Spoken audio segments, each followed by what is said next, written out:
छत्रपती संभाजीनगरमध्ये भल्या पहाटे बुलडोझरचे आवाज घुमले आणि काही तासांतच एक स्थानिक प्रकरण राज्याच्या राजकारणात मोठा मुद्दा बनलं।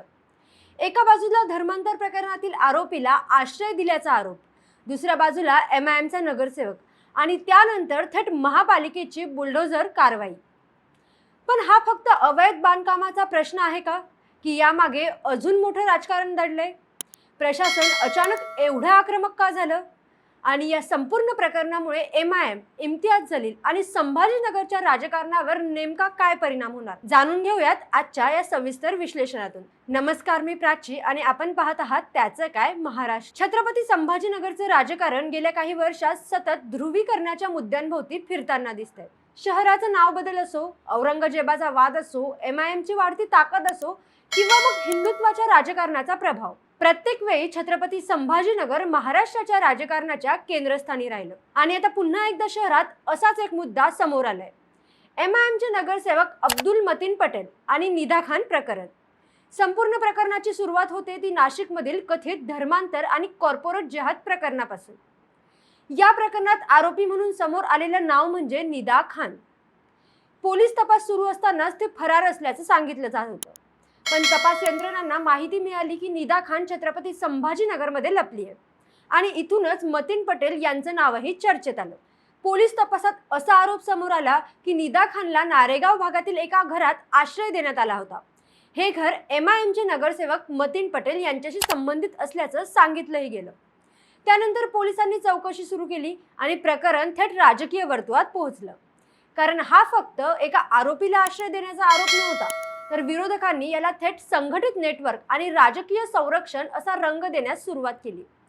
आता इथे एक गोष्ट लक्षात घ्यायला हवी, मतीन पटेल हा काही साधासुद्धा कार्यकर्ता नाही, तर एमआयएमचे नगरसेवक आहेत आणि छत्रपती संभाजीनगरमध्ये एमआयएमचा एक ठराविक मतदार वर्ग आहे। इम्तियाज जलील यांच्या नेतृत्वाखाली पक्षानं शहरात स्वतःचं स्वतंत्र राजकीय स्थान निर्माण केलं। त्यामुळे या प्रकरणाचा जो काही परिणाम आहे तो फक्त एका नगरसेवकापुरता मर्यादित राहणार नव्हता, हे सुरुवातीपासूनच स्पष्ट होतं। दरम्यान पोलीस तपास सुरू असतानाच महापालिकेनं अचानक मतीन पटेल यांच्या मालमत्तांची तपासणी सुरू केली। नारेगावातील घर असो की कार्यालय किंवा मग त्यांच्या इतर बांधकामं यांची कागदपत्र मागवली गेली। प्रशासनानं तपास केला आणि दावा केला की या तिन्ही मालमत्ता अनधिकृत आहेत, ना योग्य परवानगी, ना गुंठेदारी, ना अधिकृत मंजुरी। त्यानंतर नोटिसा लागल्या, 3 दिवसांची मुदत त्यांना देण्यात आली, पुन्हा 24 तासांची अंतिम नोटीसही देण्यात आली। आता इथपर्यंत सगळं कायदेशीर प्रक्रियेनुसार सुरू असल्याचं प्रशासनाचं म्हणणं होतं, पण खरा राजकीय स्फोट झाला तो पुढच्या टप्प्यात। मतीन पटेल न्यायालयात गेले, त्यांना अपेक्षा होती की कोर्टाकडून स्थगिती मिळेल, पण तसं झालं नाही आणि इथूनच प्रशासनाचा आत्मविश्वास वाढल्याचं दिसलं, कारण एकदा कोर्टाने दिलासा नाकारला की पुढची कारवाई करण्यासाठी प्रशासनाकडे मोठा आधार तयार झाला। पण दुसऱ्या बाजूला एमआयएमनं सुद्धा स्पष्टपणे मैदानात उतरण्याचा निर्णय घेतला। प्रदेशाध्यक्ष इम्तियाज जलील स्वतः मध्यरात्री नारेगावमध्ये दाखल झाले, त्यांच्यासोबत नगरसेवक, शेकडो कार्यकर्ते आणि मोठा जमाव होता। आता ही फक्त सहानुभूती दाखवण्याची भेट नव्हती, तर एक राजकीय संदेश होता की एमआयएम आपल्या नगरसेवकांच्या पाठीशी उभी आहे, हे दाखवण्याचा प्रयत्न होता। मात्र प्रशासनानेही यावेळी पूर्ण तयारी केली होती। पहाटे 5 वाजता पोलीस आणि महापालिका अधिकारी जमा झाले, शेकडो पोलिसांचा बंदोबस्त लावण्यात आला आणि 6 वाजेच्या सुमारास बुलडोझर कारवाई सुरू झाली। काही तासांतच घरं, कार्यालय, दुकानं जमीनदोस्त झाली। आता या कारवाईकडे 2 वेगवेगळ्या नजरेतून पाहिलं जातंय। पहिली बाजू म्हणते जर बांधकाम अवैध होती तर कारवाई योग्यच होती, मग आरोपी कोणताही असो, कायदा सर्वांसाठी समान असायला हवा। अनेक नागरिकांनीही याच भूमिकेला पाठिंबा दिला, कारण शहरात मोठ्या प्रमाणावर बेकायदा बांधकामं असल्याची चर्चा अनेक वर्षांपासून आहे। त्यामुळे फक्त कारवाई झाली म्हणून ओरड का, असा प्रश्नही इथं विचारला जातोय। पण दुसरी बाजू वेगळे प्रश्न उपस्थित करते, ती विचारते शहरात एवढी अवैध बांधकामं असताना कारवाई अचानक इतक्या वेगानं का झाली? अनेक प्रकरणं वर्षानुवर्ष प्रलंबित असतात, मग इथे काही दिवसांतच बुलडोझर कसा पोहोचला? म्हणजेच ही कारवाई निवडक होती का, हा प्रश्न विरोधक उपस्थित करत आहे। अर्थात हा मुद्दा आता विरोधकांकडूनच येत आहे। मात्र जर एखादा नगरसेवक थेट आरोपीला आश्रय देत असेल आणि संबंधित पक्ष सुद्धा त्या आरोपीच्या बाजूने काही प्रमाणात भाष्य करत असेल, तर ही शहराच्या दृष्टिकोनातून आणि किंबहुना सुरक्षेच्या दृष्टिकोनातून गंभीर बाब आहे। अशा परिस्थितीत एका मागोमाग एक तपासातून गोष्टी समोर येणं, मतीन पटेल यांच्या बाबत धक्कादायक खुलासे होणं आणि कारवाई सुद्धा होणं, हे सगळं अत्यंत गतीने होत असेल तर त्यात काही गैर नाहीये. किंबहुना याच ठिकाणी बुलडोझर राजकारण हा मुद्दा चर्चेत येतो. उत्तर प्रदेश पासून देशातील अनेक राज्यात बुलडोझर कारवाईला एक वेगळा राजकीय संदेश जोडला गेला. आरोपींवर किंवा विशिष्ट प्रकरणातील व्यक्तींवर कारवाई होताच लगेच त्यांच्या मालमत्तांवर बुलडोझर चालवला जातो. हा पॅटर्न विरोधक वारंवार सांगतात आणि आता संभाजीनगरमध्येही त्याच प्रकारचे चित्र दिसत असल्याचं बोललं जात आहे. इम्तियाज जलील यांची भूमिका इथे महत्त्वाची ठरते, कारण त्यांनी सुरुवातीपासूनच मतीन पटेल यांच्या विरोधात कारवाईवर प्रश्न उपस्थित केले होते.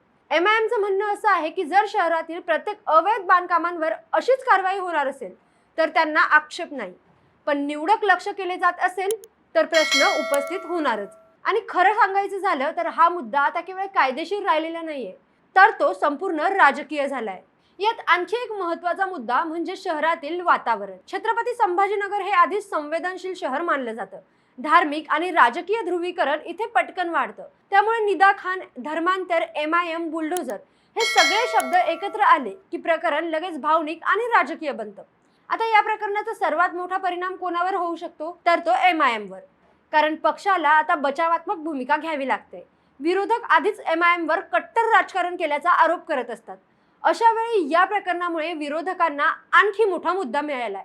विशेषतः भाजप आणि हिंदुत्ववादी संघटनांना हा मुद्दा राजकीयदृष्ट्या फायदेशीर ठरू शकतो. दुसरीकडे MIM सुद्धा हे प्रकरण टार्गेटेड ऍक्शन म्हणून मांडण्याचा प्रयत्न करेल.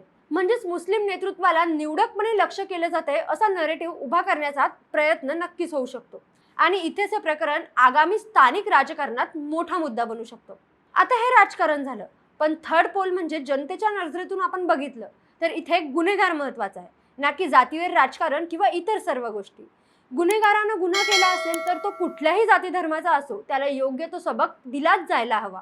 मग इथे राजकारणातली जाती धर्माची गणितं मॅटर करत नाही आणि राजकीय लोकांनी सुद्धा या गोष्टी मध्ये आणायला नको. आता यामध्ये आणखी एक गोष्ट लोकांच्या लक्षात आली, ती म्हणजे मतीन पटेल यांच्या कुटुंबियांकडून कारवाईसाठी आलेल्या अधिकाऱ्यांना हाल घालून त्यांचं स्वागत करण्यात आलं.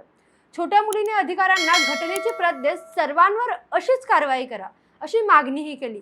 हा प्रकार नक्कीच भावनिक होता आणि त्याने संपूर्ण प्रकरणाला वेगळा टोन दिला. कारण एका बाजूला बुलडोझर चालू होता आणि दुसऱ्या बाजूला गांधीगिरीचा संदेश दिला जात होता. पण आता सर्वात मोठा प्रश्न येतो की महापालिका खरंच शहरातील इतर अवैध बांधकामांवर अशीच मोहीम चालवणार का? कारण जर तसं झालं नाही तर निवडक कारवाईचे आरोप आणखी तीव्र होतील आणि जर खरंच मोठ्या प्रमाणावर मोहीम सुरू झाली तर छत्रपती संभाजीनगरमध्ये अनेक राजकीय नेत्यांच्या अडचणी वाढू शकतात. कारण वास्तव असं आहे की स्थानिक राजकारणात अनेक नेत्यांवर अवैध बांधकामांना संरक्षण दिल्याचे आरोप होतच असतात, मग ते कोणत्याही पक्षाचे असो. त्यामुळे आता लोक प्रशासनाकडे बघत आहेत की ही मोहीम इथेच थांबते का की पुढे आणखी बुलडोझर चालणार. आणि राजकीय दृष्ट्या पाहिलं तर हे प्रकरण MIM साठी मोठी परीक्षा ठरू शकतं, कारण पक्षाला आता केवळ भावनिक भूमिका घेऊन चालणार नाहीये, तर कायदेशीर आणि राजकीय या दोन्ही स्तरांवर उत्तर द्यावं लागणार आहे. त्याचवेळी विरोधक या प्रकरणाचा वापर कायद्याचा राज्याविरुद्ध राजकीय संरक्षण अशा भाषेत करण्याचा प्रयत्न करतील. तर एका आरोपीला आश्रय दिल्याच्या आरोपापासून सुरू झालेले हे सगळं प्रकरण आता थेट संभाजीनगरच्या राजकारणाच्या केंद्रस्थानी येऊन पोहोचले. बुलडोझरची ही कारवाई फक्त अवैध बांधकामांवर होती की त्यामागे मोठं राजकीय गणित होतं, यावर चर्चा अजून बराच काळ सुरू राहणार आहे. पण आता सगळ्यांच्या नजरा एका गोष्टीवर असतील, प्रशासन पुढेही अशीच कारवाई करणार का की हा बुलडोझर फक्त एका नावापुरताच मर्यादित राहणार? तुम्हाला काय वाटतं? कमेंटमध्ये नक्की सांगा. बाकी राजकारणाच्या आखाड्यात आपली नजर कायम असणारच आहे, तेव्हा कुठेही जाऊ नका. पाहत रहा, सबस्क्राईब करा. त्याचं काय महाराष्ट्र.